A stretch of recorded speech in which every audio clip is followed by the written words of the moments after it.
Hi, Daryl Ritchie, psychologist here. Relationships are like mirrors. Let's begin with the conclusion. Healthy, functional living requires accurate self-image based on reflections of healthy, trustworthy others. That's really important, so let me say it again.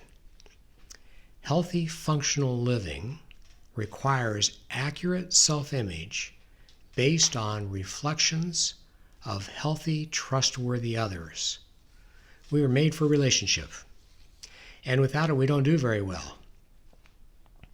I met a man about 25 years ago in counseling that had come back from the Vietnam War thinking people were evil, not being trustworthy, feeling very anxious around other people.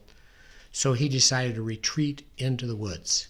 He went up to the remote forest of the Cascade Mountains in Washington State. He had the skills for survival, and he managed through mostly hunting and gathering.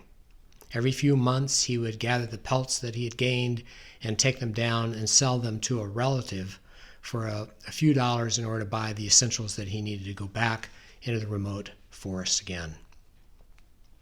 After he'd been up there for a long period of time, he came down one day to sell his pelts, and he couldn't even form up words to speak. He said he was beginning to, as he called it, lose his mind.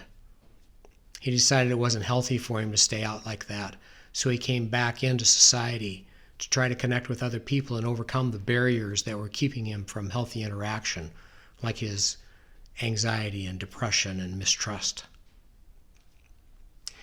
I think probably the worst case story that I can think of is the story of Dina Sanichar, I believe is how you pronounce his name. That's how he came to be known. He was found in the late 1800s in the woods as a 6-year-old chasing around after a pack of wolves.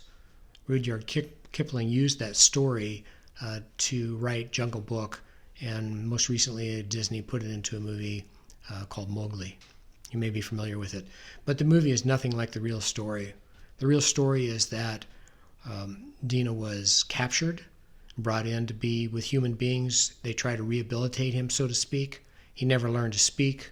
He preferred raw meat, would sharpen his teeth on the bones of the meat he ate, preferred not to walk on 2 feet, on his 2 legs, although he learned how to stand upright, didn't want to wear clothing, died at age 29, never learning to speak, always being anxious and worried. He reflected the wolves with whom he spent his time. And that's the way we are. We reflect the people and beliefs that we have about ourselves from those people. But coming back into society doesn't necessarily fix the problem, because we're all sort of broken, and we tend to gather from each other some of the best and some of the worst. So Maxwell Maltz wrote a book called Psycho-Cybernetics in 1960. It's still a popular self-help book today. He talks about the story of Anna. Anna was in an automobile accident and her face was scarred.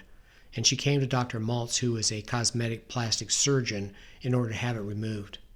He did remove it successfully, but she could see no difference.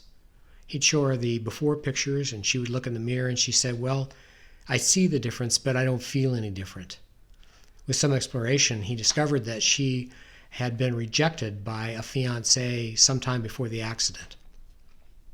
She'd been engaged, and he had left and married another woman. And the scar of that rejection lasted beyond the repair of the physical scar that she had from the accident. So how do we fix that stuff? I remember when I was a little boy, I went to a place called Fairyland Park, who had the House of Mirrors. When you went in, there were many mirrors in the beginning of it that would be either convex or concave, and you would look either short and very fat or tall and very thin, because the mirrors were warped.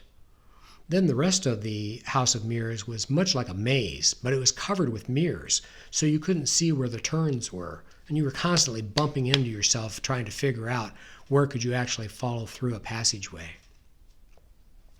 So that's what the mirrors are a lot like.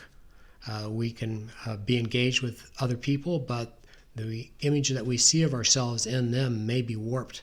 We may not be getting a healthy image.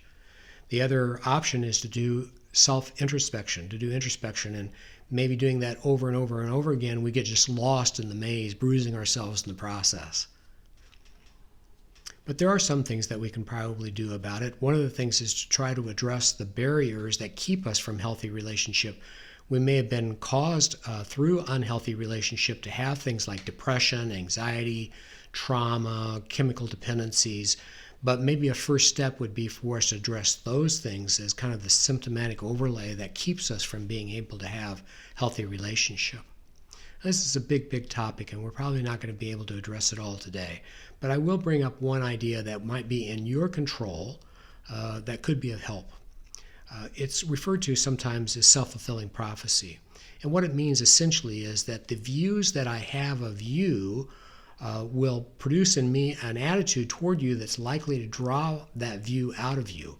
For example, if I think of you in a very positive way, think about your positive attributes as we come in contact with each other, and I have a smile on my face, you're likely to respond warmly as well. If, on the other hand, I'm thinking about you negatively and I'm defensive towards you and I approach you with a scowl on your face, I'm likely to produce defensiveness in you. So to some degree, we have control over our interactions with each other and the kind of reflections that we'll receive by the way that we view others. Now, that's just the tip of the iceberg, and there's much more to the story. I'll leave you with one thing to consider, though. In the Bible, in the New Testament, in 2 Corinthians chapter 3, verse 18, is an idea that is worth consideration. It says that the followers of Jesus are like mirrors reflecting him, so that as they consider his character and nature, they will become more like him in a spiritual process. Now that is a notion worth pursuit. So I hope that you enjoyed this video. If you did, please share it. If you're watching on YouTube, please like and subscribe. And if you come to my website, that's darylritchie.com, you can find more information. You'll be able to make an appointment there if you like. I do online counseling appointments by telephone and video conference. The references for this video will be on the resource page. I hope you'll take a look. So remember, healthy living requires healthy relationships,